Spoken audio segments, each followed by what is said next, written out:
Hello! Today my story is called My Uncle Attilio.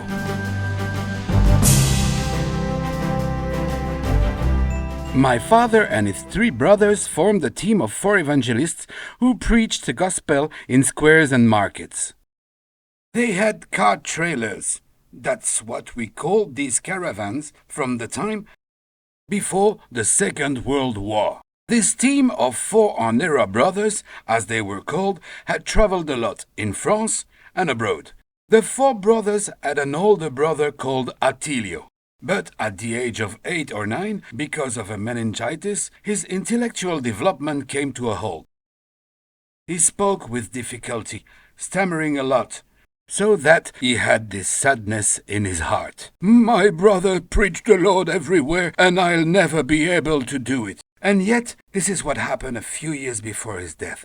One Sunday morning, my uncle Attilio was walking from Vallauris to the road to Cannes to catch the bus to go to church.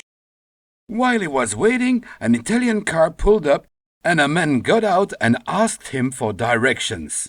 I've lost my way, and I'm looking for directions. My uncle answered him in Italian, pointed the way and said, This is the road to Vallauris, and this is the road to Cannes.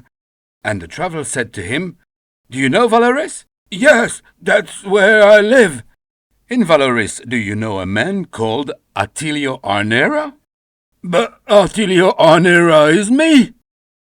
Then this stranger, touched, held out his arms to him and said, About 50 years ago, at the Battle of Caporetto in 1917, I was mortally wounded. You were a stretcher bearer.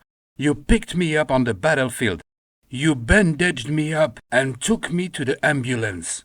You also told me about Jesus as soon as I regained consciousness, and you gave me your pocket New Testament. I read it in hospital. I gave myself to the Lord. Later, when I was back home recovering, we read it as a family. My family was converted, and now in my home village there is a whole assembly of believers who meet to praise the Lord, and it's all thanks to you. Imagine the joy of my dear Uncle Attilio. Imagine those 2 men weeping with emotion at the side of the road. How immense is the goodness of the Lord! So, a few days later, my uncle took the train and went round his many nieces and nephews himself. What pride! What happiness! He wanted to tell them himself about the honor the Lord had bestowed on him. And he told us, stammering, And I too have evangelized. It was the beginning of his life. In my ministry as a pastor, I had the opportunity to tell this story to a group of young German Christians who were visiting France. Then they asked me to come back in the evening and tell it again, so that it could be recorded. Then we'll translate it, they said, we'll make a treatise of it and distribute it in Germany. They asked me to retell the story of my uncle Attilio. My uncle died a few years later, but the Lord had given him this immense happiness. He had been rendered unable to speak properly by illness. He had been considered a bit of a simpleton. The Lord had not forgotten him, and he could say with immense happiness the glory of his life. I too have been an evangelist, and I encourage you to testify, even if you do not have easy speech, but the Lord will help you.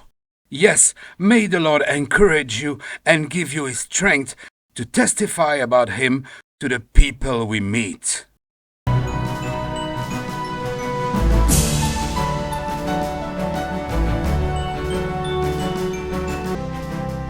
Join us again soon for a story a day on www.365-stories.com.